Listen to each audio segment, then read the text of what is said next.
Okay, we left off a little bit. I got it to today. Hey, Aleph.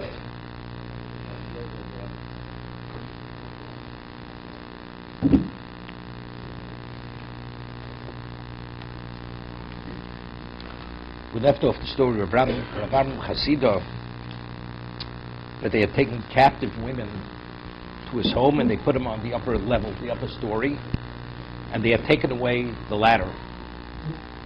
And he was at the lower level. And you understand, he's referred to, he was known as Amram Chassidah.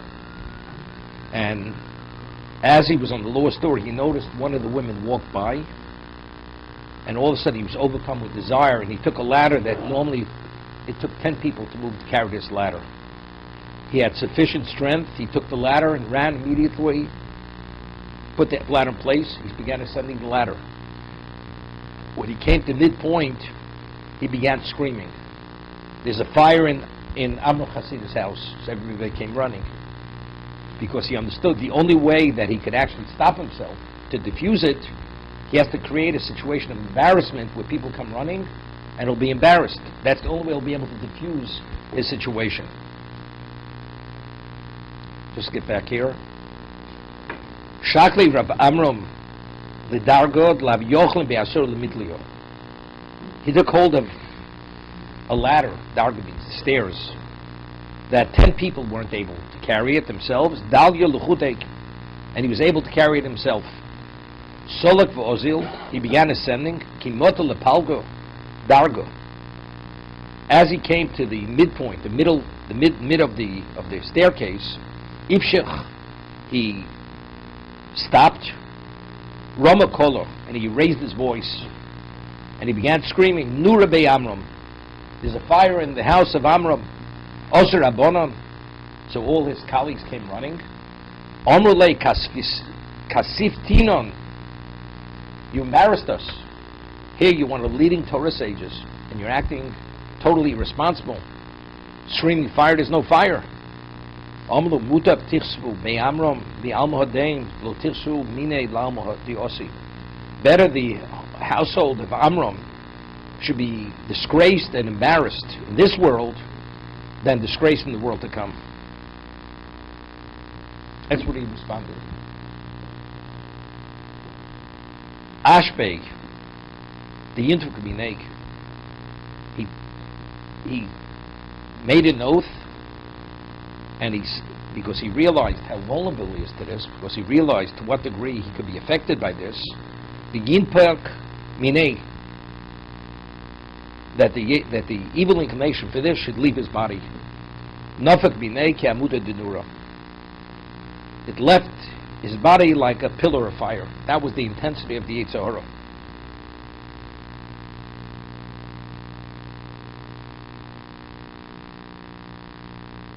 It's interesting. I mean, how does one exercise the Yetzer Hara from your body? He took an oath, and he gave an order. It has to leave him. Right? Tzaddikim, they're able to do this. Does he say anything in the footnote there?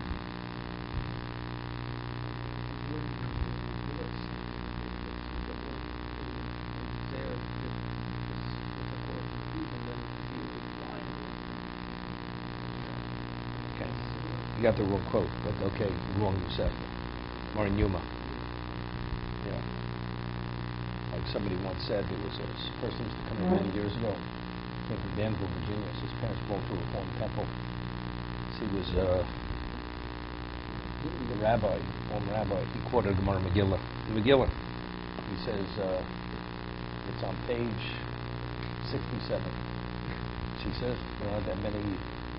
He says to me, there aren't that many. What's it called? Folios in the tractate. It says page 115. Okay, okay, same thing. Megillah, Yuma, it's all the same. Okay. Ke'amuda de nuro. Amalu lo. Amalei chozi dat nuro vana bisro. He said to the Yetzer Hara, when the Yetzer Hara left, he says, "You're fire, I'm flesh." So what normally fire consumes flesh, va'ana adifna minoch. And yet I'm able to control you. I mean, he took control at the last moment, regardless. of the embarrassment, there is a way to take control. You know, there's a famous word of some sort of beautiful word, Marsis Exubis. You know, during the period of Nebuchadnezzar made a statue of himself, and he gave an order that all his subjects have to bow to the statue. Nebuchadnezzar, all Jews, non-Jews, they had to bow. There were only 4 people who didn't bow. Daniel, was, and these people were courtiers in his court. And there was Chayei Sarah. So they would not bow. So he gave the order that if they don't bow, they're going to be thrown into the kiln. Similar to Avraham Avinu. They were thrown into the kiln. They came out. Their clothing, the Gemara says, was singed, but they themselves were unscathed. They were not affected by the fire. Okay? So the Gemara says, Aksubis. The Gemara has a question. We say, Kimle Midrabim. That if a person does an action and it has a double liability, death penalty and monetary, the halach is what? He's absolved of the lesser offense, which is money. Gemara has a question, what about Misa Malchus? What about death and he's subject to Malchus? Maybe Malchus is worse than death. You know, death is instantaneous. To get lashes, to get beaten, maybe a person would prefer to die than to be tortured. One's torture. And the Gemara cites says that regarding Chayei Mishol Hazario, it says, Ilu Nagdula Chayei Mishol Hazario. They would have been beaten. Why did they not bow to the tzelem, to the idol, to the form? Because they were thrown into the kiln. But if they would have been beaten, they would have bowed. So you see that being tortured is worse than dying in terms of pain. So Tosas asks a question. It says, if they would have been beaten, they would have bowed. Tosas talk about Tzavor Zorah. There's a halacha of Yehorak Val Yavor. The person has to give his life. They were the most special Jews. You mean to say, because of pain, they would have succumbed and they would have bowed to an idol? How's it possible? Right? Under that circumstance? So Tosas answers that it wasn't idolatry. He made this statue of himself purely in terms of his honor, but if he would bow, this was the process to deify himself. It wasn't yet an idol. So because it wasn't yet an idol, there was no obligation to give your life. That's Tosas' answer. So therefore, if they would have been beaten, so instantaneous death, that they could do. But to be beaten, they would have bowed. That's Tosas' answer. So Chassam Sofer says, very important principle. Chassam Sofer says, Ilu Nagdu L'Chanei Mishol Hazario Havipochu Tzad. If they would have been beaten, they would have bowed to the statue, to the idol. So the question is, well, why weren't they? Why weren't they? Hashem only had it that they were thrown into the kiln. So he says, because what is a test? A test is a test only if you're able to withstand the test. Hashem doesn't present you with a test that is beyond your ability. Because if it's beyond ability, it's not a test. So that's what the Gemara is saying. Ilu nagdu if they would have been beaten, they would have bowed. So why weren't they beaten? Why did Nebuchadnezzar choose to throw them into the kiln? It didn't enter his mind to torture them. The answer was it would have been something beyond their capacity. If they would have been offered that test, they would have had the ability to overcome the test. But why were they not offered that test? Because it was beyond their capacity. Therefore, they were thrown into the kiln. It was part of it. It was part of the deification process. Of course, what they call the Bizrai Daburazar. This ultimately would have brought to, if they would have bowed, that would have established that the Nebuchadnezzar has some kind of divine power. That they didn't want to do. You know, a person's allowed, to Machlokes, the Rambam, all the other Rishonim, in a situation where there is no obligation to give your life, to Kiddush Hashem. If you give your life, is it considered that the equivalent of taking your life, not permitted to take your life? The position of Rambam is that only for the 3 averos, for 3 cardinal sins, though, that's the only situation that you're permitted to give your life. In other situations, you're not permitted, and if you do, it's considered ma'abed atzmi l'das. It's considered to be forfeiting your life when you're not permitted. That's Shita's Rambam.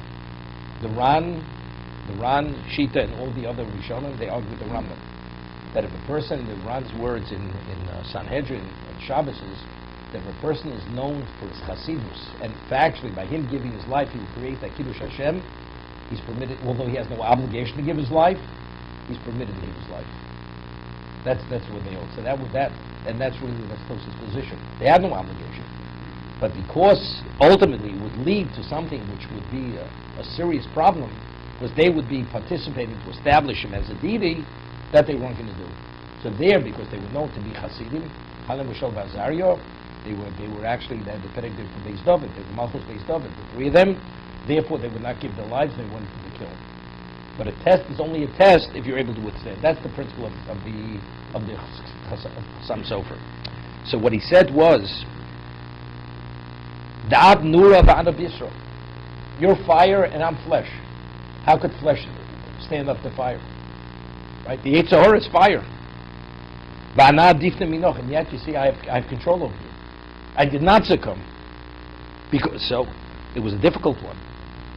We had a Gemara in the first parak where Rav Kana was, he sold cosmetics, and he went to a home, and the woman, he was a handsome person, Rav Kana, and she wasn't even a Jewish woman, and she locked it.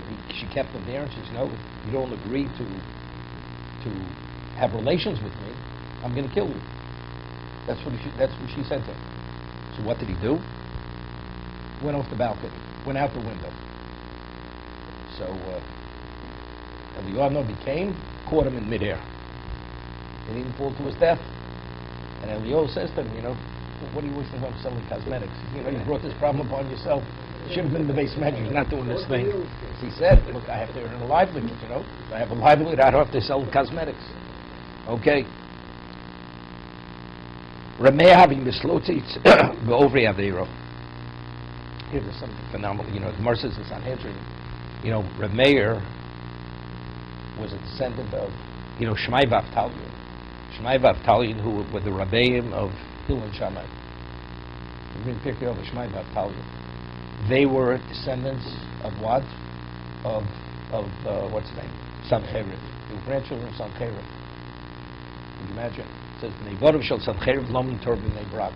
That was Shmai V'Avtalion. They were the Gdolei Ador, they were leading Torah sages.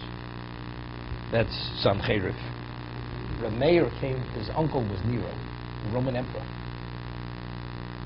Onkelos was from the Roman family. So Rav Meir is we have the Gemara in Eruvin, he was called Rav Nuroi. Rav Meir had a number of names. What does the word Meir mean? Meir means illumination. He's Meir. In Aramaic, the word Nehoroi means enlighten, illuminate. Nehora in Aramaic means light. So the Gemara says, why was it called Nuroi, Rav Nuroi? Manir Eini Chacham B'Halacha. He illuminated the eyes of the Chacham in Halacha. He brought Halacha to a level of clarity which no one else could come. That was Rav Meir. That's what he's known as Rav Nuroi. Okay? But Rav Meir himself came from converts. Rabbi Akiva came from converts. Rabbi Akiva also came from converts, because the two stories the Gemara is telling now is from Rav Meir, about Rav Meir and Rabbi Akiva. Rav Meir having mislotzis b'orvi avera. He would ridicule and belittle those who failed in the area of intimacy. They acted with impropriety in this area. And he would be mislotzis, he'd mock them, he would scoff at them. Yom Echad, idmi le'soten kitzo. One day the Sultan appeared to him in the form of a woman. Bach Giso de Naharo, on the other side of the river. Okay? You're making light of who I am. I'm going to show you who I am. You're ridiculing all those who attempted to do this kind of thing and they succumb. We'll see how strong you are. So the Sultan appears as a woman on the other side of the river. Lohavim Mabro. And there wasn't a ferry to go across the river. Nokat Mitzro V'Ko'ovar. You see pictures, in Africa. They have, the way they cross rivers. They have like a narrow log, and they have a rope which goes across, and you hold on to the rope to secure yourself, and you walk on this narrow log to maintain your balance. So a mayor, there was no ferry to ferry him across. He got on this narrow log, and he grabbed onto the rope. He starts walking across the river. Kimota Palga Mitzro. When he came halfway across the river, Shapke.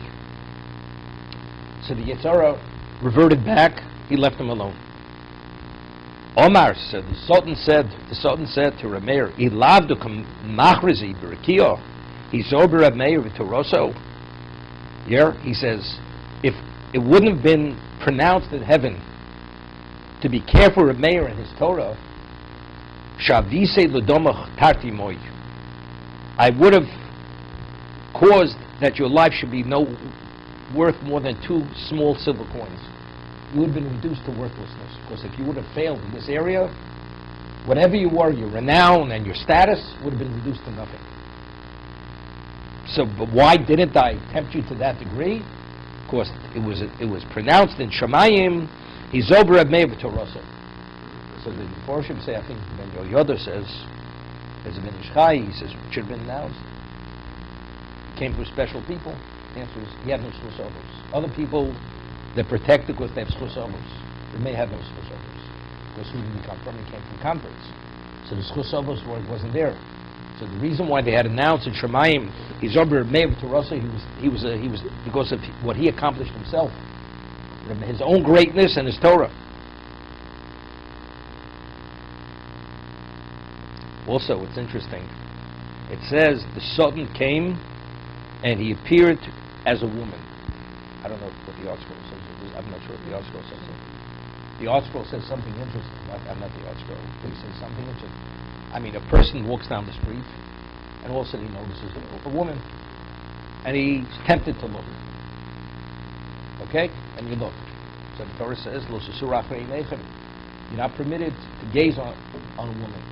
There's nothing wrong with looking, but if a person is attracted to her beauty, it's a Torah violation. So why did the Sultan have to come and in the guise of a woman? The test should have been a woman should have passed by, an attractive woman, and he's tempted to have relations with her. In the last moment, because of who he is, it's diffused. He loses interest.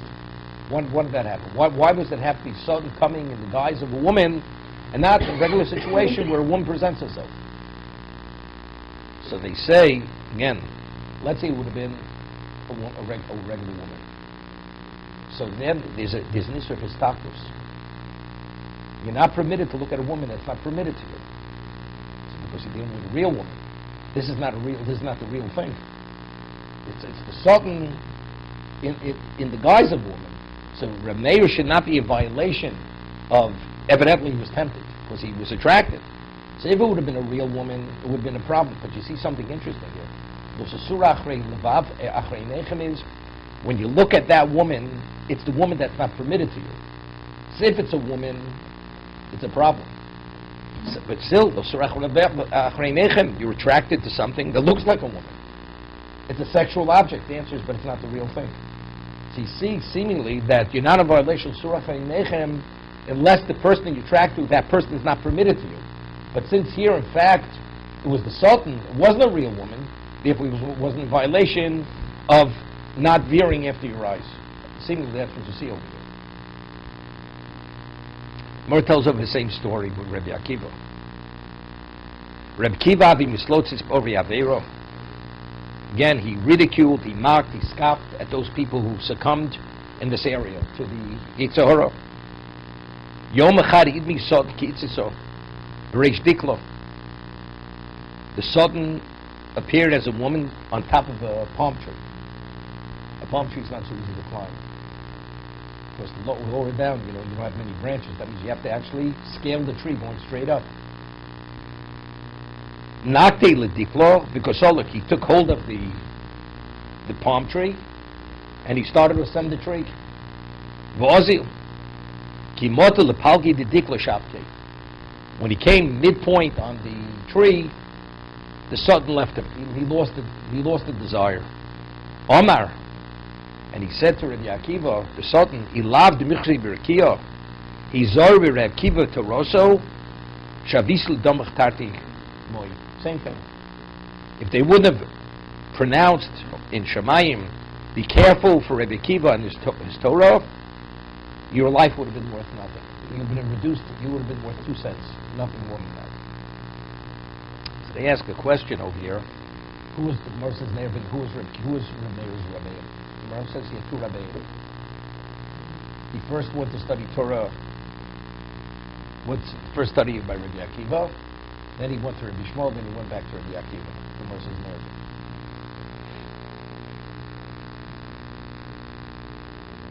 Remember the Gemara. Why did he first go to Rabbi Akiva? Rabbi was a sofer. By profession, he was a first-class sofer. Scribe. So, and he had a phenomenal mind in there. And he went to Rabbi Akiva, and he saw it. Didn't understand what they were talking about. Why? Because Rabbi Akiva, his students already had all the Mishnayos and the parshas committed to memory. He was at a point where he was reconciling seeming contradictions. It means you had to have the information. Rabbi didn't have the background. So he went to Rabbi Shmuel, and he realized he wasn't on par at that level. He went to Rabbi Shmuel. Rabbi Shmuel, he taught the Mishnayos and the parshas, just to have the information. After he became proficient in that, then he went back to Rabbi Akiva. But Rabbi Akiva was the Rebbe of Rabbi Meir. So if that's the case, we tell two stories. First we talk about the Talmud, then we talk about the Rebbe. I mean, seemingly, we should first speak about Rabbi Akiva, the same story. And let's talk about the Rabbi Meir. Right? Why is it inverted? Say anything over there?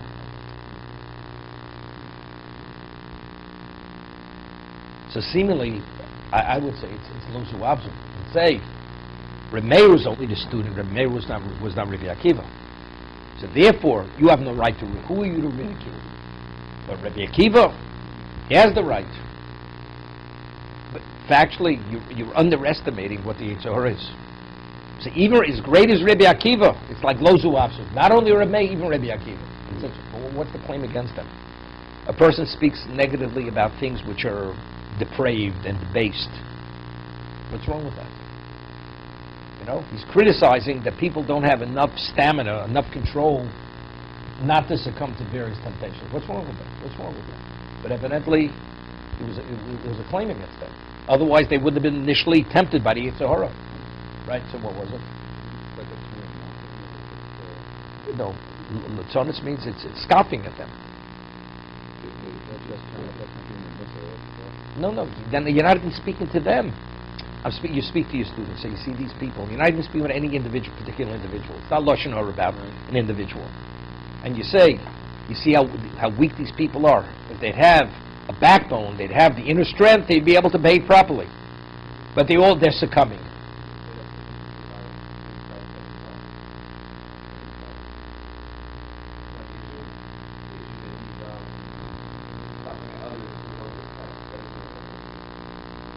Well, evidently, if it's a test, you're able to, as you said, you're able to withstand the test. So why aren't they withstanding the test? For the others? Then God wouldn't. No. God doesn't put you in a position where you're going to fail. Right? Where you're definitely going to fail. It's a test. Test is only if you're able to withstand the test. Evidently, you attributed some level of weakness. And that's what they were saying. But even this weakness, but factually, it's not so simple. So some portions say, if that's the case, if you scoff, actually, you're minimizing the tzaddik. So the tzaddik who does not fail. Why? Because it's not really such a great accomplishment. If you criticize the one who does fail, it's not that difficult. So what are you saying about the tzaddik? So the tzaddik's accomplishment is not so great. It's a two-sided coin over here. If the reason why they fail is because they're so weak, so why does the tzaddik succeed? He doesn't have that degree of weakness. But is your accomplishment such a great accomplishment? It's not such a great accomplishment. So Hashem sent the Yetzer Hara to Satan. It's not so simple. It is a great accomplishment. And it's not so simple to succeed. Of course, it's a test. You have the ability to succeed, but it's not so simple to succeed. Right? The Gemara says in Erevin, Beisham Beisil, they argued this point for 2.5 years. Noach Lodom Sheniva, lo Noach Lodom Sheniva. Would have been best for man to be created, or best not for man to be created. Because after everything's said and done, the majority of humanity failed. So, is it Noach lo Lodom Sheniva, or lo Noach Lodom Sheniva? So what was the consensus after 2.5 years?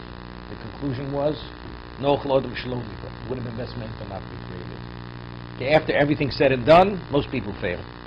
But now that he's Nibra, now that we are created, Yemashmish b'masav yipashim b'masav. A person has to be introspective. You have to be meticulous in every action you do. You have to weigh it, not to cross the line. That's the conclusion of the Gemara.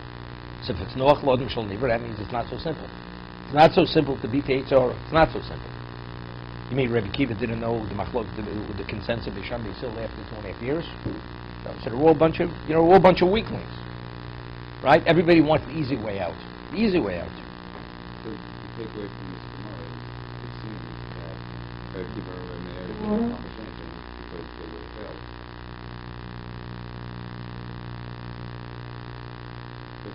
No, the Chayei Sarah they got over here was to teach them a lesson. It says if he wouldn't let up, they would have failed. So the point of them accomplishing something, because like you said, they're mocking someone, and for their failures, that means there's something that sounds like it's something easy.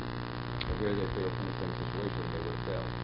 Even though they would be willing to pass the test. They'd be willing to pass the test. It's not a praise thing. But it's the opposite. No, but it brings out a point. But now it tells you who a tzaddik is. You know, the Gemara says in Sukkah, as you advance, Chayei Sarah advances with you. Because if a person, it's only a test if there's temptation. But let's say you're beyond that. So what's the value of your actions? Right? We say you have to have some degree of struggle. It has to be a challenge. It's not a challenge. So as you advance spiritually, Chayei Sarah also advances. Otherwise, you're out of the. You're no longer challenged.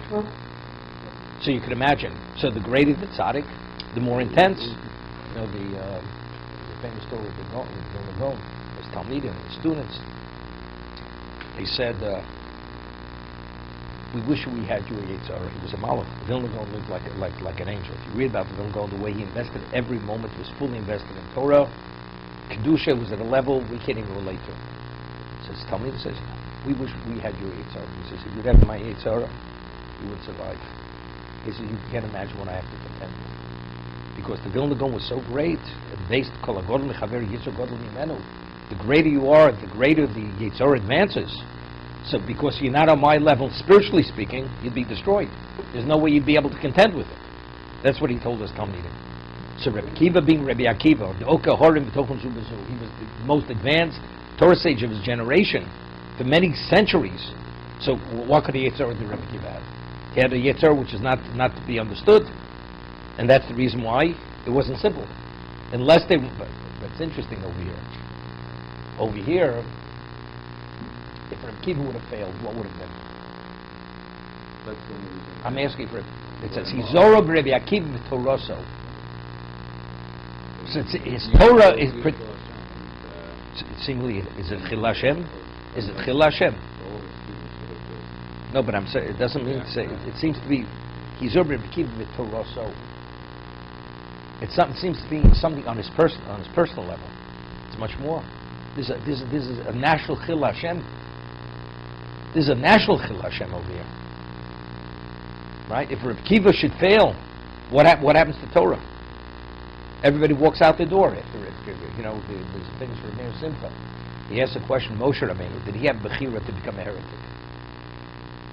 After Moshe received the Torah at Sinai, did he have the ability to become a heretic? Did he have Bechira? So Rameir Simcha said definitely not. Why? Because he says if Moshe would become a heretic, that's the end of Torah. There's no Torah anymore. Because it's Torah Tzivulon and Moshe. So if he is the source for everything, so if he becomes the heretic, that's the end of Judaism. It doesn't exist. So therefore he says Hashem withdrew Bechira, that Moshe in this area did not have Bechira, did not have free choice. That's Rameir Simcha. Famous Rameir Simcha.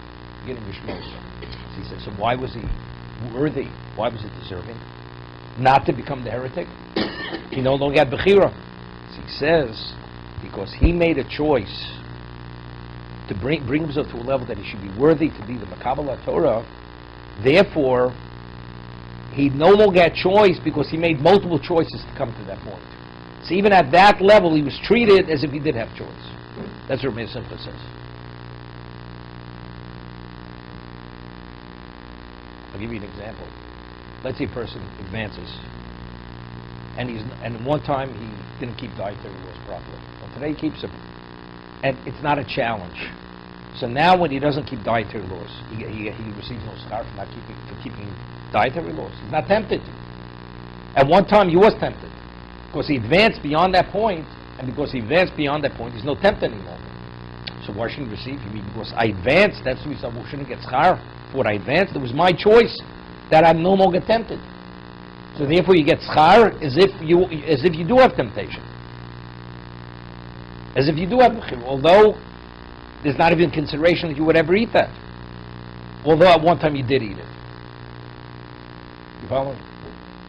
Okay. Give you an example. Certain people.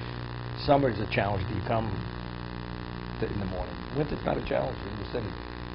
It's just a cab ride. Okay, so it's not a challenge. So does Hashem give you credit in the winter like you would have had in the summer coming? Okay. Everybody gets the message. Okay. I'll be smiling from ear to ear. Okay. Flimo, listen to the story of Flimo. Haviroga lemema kol yoma gira beini desotin. Every day he would say, we had a Gemara similarly in the first parak in kiddushin, he would say gira. Gira means like arrows or spears into the eyes of something. Meaning let something disappear. Let him not exist. It's a strong expression. Gira beini desotin, meaning he was starting up with the Satan. You know? You don't start up with the Satan. We tried to evade him. We tried not to talk about him.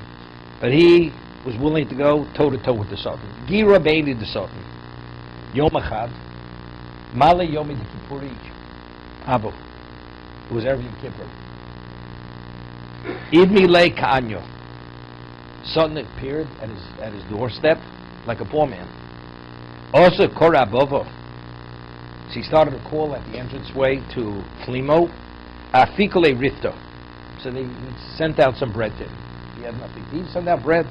Omale Yoma Kio Idno Kuliama Gavoy Vanobas Abroi. This is a day like today, Erev Yom Kippur. Everybody's eating their Sudim Apsekos.